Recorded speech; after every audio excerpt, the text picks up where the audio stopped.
Isang mapagpalang araw sa inyo mga kaibigan. Sa video na ito pag-usapan natin si Carla dahil hindi lang maganda, matalino rin pala.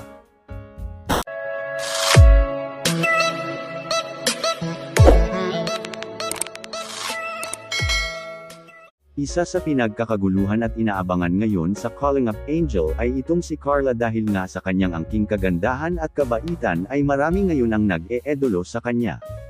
Laki man ito sa hirap pero hindi ito hadlang para abutin niya ang kanyang mga pangarap sa buhay kahit gaano man kalayo ang kanyang nilalakad para makarating sa kanyang paaralan ay hindi niya ito alintana. Nakilala nating simpleng bata na may pangarap na maiahon sa kahirapan ang kanyang mga magulang. Pangarap niya na maging isang guro. Bago pa ito makilala ng Team Calling Up ay tumutulong na ito sa kanyang mga magulang.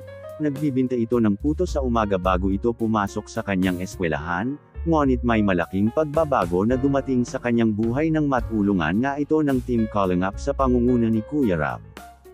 Ngayon ay unting-unti na naaabot ni Carla ang kanyang mga pangarap sa kanyang sarili at lalo na sa kanyang mga magulang. At sobrang nagpapasalamat ito sa mga biyayang kanyang natatanggap, at nangako naman si Kuya Rob na tutulong ito sa pag-aaral ni Carla. Alam niyo po mga kaibigan, hindi lang pala maganda, mabait at matulungin si Carla, dahil matalino rin pala ito. Sa katunayan ay marami na palang mga achievement at academic excellence award ang natanggap nito at matataas ang kanyang mga grado. Kaya hindi talaga sayang ang pagtulong ni Kuya Rob sa kanya.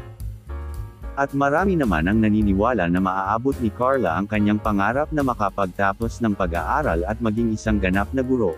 Ano po ba ang mensahe niyo mga kaibigan kay Carla para mas lalong lumakas ang kanyang loob na abutin niya ang kanyang mga pangarap? Please comment down below at pag-usapan natin yan sa susunod nating video.